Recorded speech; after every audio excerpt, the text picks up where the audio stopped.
প্রিয় দর্শক সবাই কেমন আছেন? আশা করি সবাই ভালো আছেন। আমি ডাক্তার ডিএন সরকার সুদীপ্ত। আজকে আপনাদের সামনে যে গুরুত্বপূর্ণ বিষয়টি নিয়ে কথা বলবো সেটি হচ্ছে একশিরা রোগ। যে সকল পুরুষ বাম দিকের একশিরা রোগে আক্রান্ত হয়েছেন এবং যাদের অন্ডকোষ দেখতে অনেকটা পাথরের মতো শক্ত এবং তাতে যদি অত্যন্ত বেদনা থাকে সেক্ষেত্রে একটি গুরুত্বপূর্ণ হোমিও মেডিসিন সেটি হচ্ছে রডোডেনড্রন 200।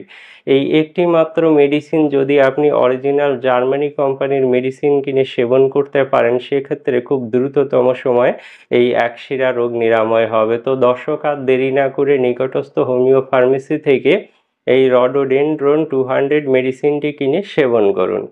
আর মেডিসিনটি সেবনের নিয়ম অত্যন্ত সোজা। আপনারা চা কাপের হাফ কাপ পানি নেবেন, সেখানে 2 ফোঁটা মেডিসিন মিশিয়ে নেবেন। খাবার 1 ঘন্টা পূর্বে দিনে 2 বার সকাল সন্ধ্যা খাবেন। সেক্ষেত্রে আপনারা অবশ্যই উপকৃত হতে পারবেন।